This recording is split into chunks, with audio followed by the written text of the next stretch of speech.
क्या लेना चाहती हो? राहुल, मुझे लबूबू डॉल चाहिए। तुम्हें पता है कितनी ट्रेंडिंग है ये आजकल। मैं हमेशा उसे अपने पास संभाल कर रखूंगी, बिल्कुल तुम्हारे दिल की तरह। Come on Aditi, teddy doll chocolates, मैं ऊब गया हूं इन सबसे। ग्रो अप यार। राहुल तो इतना कहकर चला गया था, लेकिन अदिति, उसका दिल तो टूट सा गया था। आज 12 सितंबर की रात थी, यानी कि अदिति के जन्मदिन की रात। रात के ठीक 12 बजे अदिति के घर की बेल बजी। जब अदिति ने दरवाजा खोला तो उसे बाहर कोई नजर नहीं आया, बस एक गिफ्ट पेपर में लिपटा हुआ तोहफा वहां दिखाई दे रहा था। ओह, तो ये प्लान था तुम्हारा। मिस्टर राहुल जाओ, अब मैं भी नहीं लेने वाली तुम्हारा गिफ्ट। बहुत स्टाइल दिखा रहे थे ना। अदिति ने बिना गिफ्ट उठाए दरवाजा बंद कर दिया। कुछ मिनट के बाद फिर से डोर बेल रिंग हुई। अदिति ने दरवाजा खोला तो उसे फिर से दरवाजे पर कोई नजर नहीं आया। राहुल, आई नो तुम यहीं हो, सामने क्यों नहीं आ रहे? अदिति राहुल को कई बार आवाज लगाती है, लेकिन उसे कोई जवाब नहीं मिलता। परेशान होकर वो गिफ्ट को लेकर अपने घर में आ जाती है। जल्दी जल्दी गिफ्ट की पैकिंग खोलकर देखती है तो सामने उसे एक लबूबू डॉल दिखाई देती है, जिसे देखकर अदिति खुशी से उछल पड़ती है।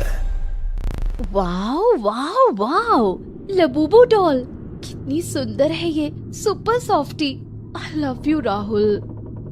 अपने अजीब नाम की तरह ये डॉल दिखने में भी बाकी क्यूट डॉल से काफी अलग थी। सफेद रंग की मुलायम फर से लिपटी इस डॉल की बड़ी बड़ी रहस्यमयी सी आंखें थी, जो मानो सामने वालों की आंखों में ही झांकती हुई महसूस हो रही थी। डॉल के चेहरे पर एक बड़ी चौड़ी सी हंसी थी, जो उसे बाकी डॉल से काफी अलग और रहस्यमय बना रही थी। पहले राहुल को फोन पर थैंक यू बोल देती हूँ, कितना कुछ सुना दिया था उसे।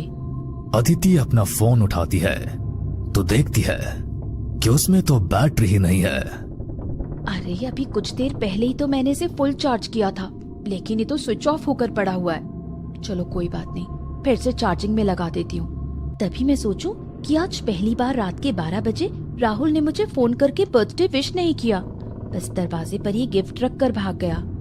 अदिति ने अपना फोन चार्जिंग में लगाया और बिस्तर पर आंखें बंद करके लेट गई।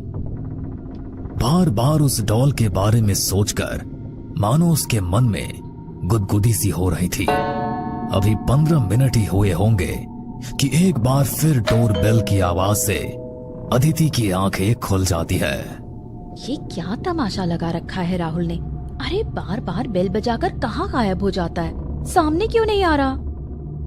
आधी रात को गुस्से में पांव पटकते हुए अदिति जाकर दरवाजा खोलती है तो सामने राहुल को खड़े हुए पाती है। मैं पहले से जानती थी ये सब तुम ही कर रहे हो। अब बाहर ही खड़े रहोगे या अंदर भी आओगे? राहुल का हाथ पकड़कर अदिति उसे घर के अंदर ले जाती है। अच्छा, जिस काम के लिए आए हो वो तो कर लो पहले। अरे बाबा, अब मुझे बर्थडे विश भी कर दो। Happy birthday.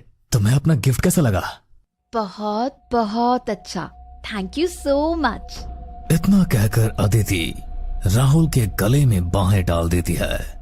कॉफी पियोगे? हाँ, क्यों नहीं।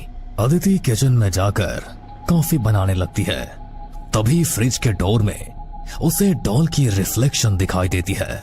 अदिति चौंक कर पीछे मुड़कर देखती है तो उसे वहां राहुल खड़ा नजर आता है। अरे, डरा दिया तुमने। मुझे ऐसा लगा जैसे वो डॉल आकर मेरे पीछे खड़ी हुई है।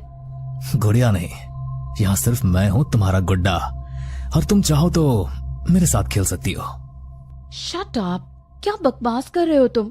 चलो, मैं कॉफी लेकर अभी आई। अदिति चुपचाप कॉफी बना रही थी कि अचानक से उसके हाथ से दूध का बर्तन छूट जाता है। मैंने कहा था ना राहुल, मत करो मजाक। मुझे पता है ये तुम ही कर रहे हो। ऐसे बार बार डॉल को मेरे मुंह के सामने ला रहे हो। देखो, गिर गया ना दूध। गुस्से में बड़बड़ाते हुए जैसी अदिति ने पीछे मुड़कर देखा तो उसकी आंखें हैरानी से खुली रह गई। वहां राहुल था ही नहीं, सिर्फ वो लबूबू डॉल किचन के शेल्फ पर रखी हुई दिखाई दे रही थी। ये कैसे हो सकता है? अचानक ये राहुल कहाँ गायब हो गया? लग रहा है आज मुझे परेशान करने की कसम खा रखी है इसने।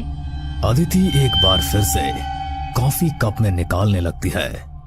तभी उसे अपने चेहरे पर लबूबू डॉल का वो बाल वाला शरीर महसूस होता है। ऐसा लग रहा था जैसे डॉल उसके चेहरे से चिपकी हुई हो। राहुल, इनफ इज इनफ यार, इट्स इरिटेटिंग। अदिति ने एक बार फिर चाय की ट्रे एक हाथ में पकड़कर दूसरे हाथ से अपने चेहरे से उस डॉल को हटाना चाहा तो देखा कि उसके चेहरे पर कोई डॉल नहीं है और ना ही किचन में राहुल कहीं नजर आ रहा था। तभी एक बार फिर अदिति की नजर रसोई के फर्श पर जाती है, जहां दरवाजे के पास वही लबूबू डॉल पड़ी हुई मानो उसे ही देख रही थी। राहुल, मुझे नहीं पता ये तुम कैसे कर रहे हो, लेकिन मुझे इतना पता है कि सब तुम ही कर रहे हो बस। गुस्से में बड़बड़ाते हुए अदिति कॉफी की ट्रे लेकर बाहर हॉल तक आती है तो देखती है कि हॉल में कोई भी नहीं है। इससे पहले कि अदिति कुछ भी समझ पाती, एक बार फिर दरवाजे की घंटी बजती है। घबराते हुए अदिति दरवाजे तक जाती है और की होल में से बाहर झांकने की कोशिश करती है तो सामने उसे राहुल खड़ा हुआ नजर आता है। अब तो अदिति का सर चकरा रहा था। अभी 2 मिनट पहले ये रसोई में मेरे साथ था, 2 मिनट के अंदर ये बाहर कैसे चला गया? ये सब क्या हो रहा है? अदिति दरवाजा खोलती है तो राहुल उसे गले लगाकर बर्थडे विश करता है। अरे पहले से कॉफी बनाकर रखी है? मतलब तुम्हें पता था कि मैं आने वाला हूँ, या फिर किसी और के स्वागत की तैयारी हो रही थी? बकवास मत करो राहुल, तुम्हारे कहने का मतलब क्या है? ये कॉफी मैंने तुम्हारे लिए ही बनाई है ना? और तुम पहले ये बताओ कि तुम बाहर कैसे गए? हाँ, अरे तुम्हारा दिमाग खराब है? बाहर गया का क्या मतलब है? अरे मैं तो अभी तुम्हारे सामने अंदर आ रहा हूँ ना। अरे तुम भांग खाकर बैठी हो क्या? और बातों को ना गोल गोल मत घुमाओ, सीधे सीधे बताओ ये आधी रात को 2 कप कॉफी तुमने बनाई किसके लिए है? राहुल, तुमने कसम खाई है ना आज मेरा बर्थडे स्पॉइल करने की? ठीक है, तुम मेरे बर्थडे पर मुझे खुश नहीं रहने दोगे ना? चले जाओ यहाँ से, मुझे तुमसे कोई बात ही नहीं करनी। बस बहुत हो गया तुम्हारा नाटक यार, परेशान हो गई हूँ मैं, अब और बर्दाश्त नहीं होगा। एक मिनट, आखिर तुम्हें हुआ क्या है? अरे ऐसा क्या कर दिया मैंने जो तुम इस तरह से बात कर रही हो? अरे तुम नाराज थी तो मैंने सोचा कि तुम्हें जाकर खुद से बर्थडे विश कर दूंगा तो शायद तुम खुश हो जाओगे, लेकिन यहाँ तो कुछ और ही सीन चल रहा है। राहुल, मेरा सर फट जाएगा अब। तुमने पहले मुझे गिफ्ट भेजा, फिर तुम खुद अंदर आए। तुमने कहा मैं तुम्हारे लिए कॉफी बना दूं, फिर तुम उस डॉल से मुझे परेशान करने लगे और फिर अचानक कहीं गायब हो गए और पता नहीं कैसे फिर से अंदर आकर अब ये बहकी बहकी बातें कर रहे हो। ओके रिलैक्स, तुम परेशान मत हो। तुम शायद डर गई हो या कोई बुरा सपना देख लिया तुमने। ओके, अब कोई सवाल जवाब नहीं, तुम एकदम शांत हो जाओ। मैं आज रात को यहीं रुक जाता हूँ, तुम बिल्कुल सुकून से सो जाओ। अरे लेकिन मैंने बोला ना, बस अब कोई सवाल जवाब नहीं। अब जो भी बातें होंगी हम कल सुबह ही करेंगे, ठीक है? राहुल ने अदिति को बिस्तर पर लिटा दिया और उसके बालों को सहलाने लगा। अदिति की आंखें धीरे धीरे बंद हो रही थी।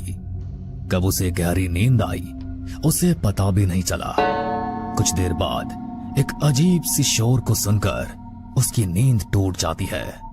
अदिति ने देखा कि उसके कमरे की खिड़की खुली हुई है और सड़क पर 3-4 कुत्ते न जाने क्यों अजीब से स्वर में रो रहे हैं।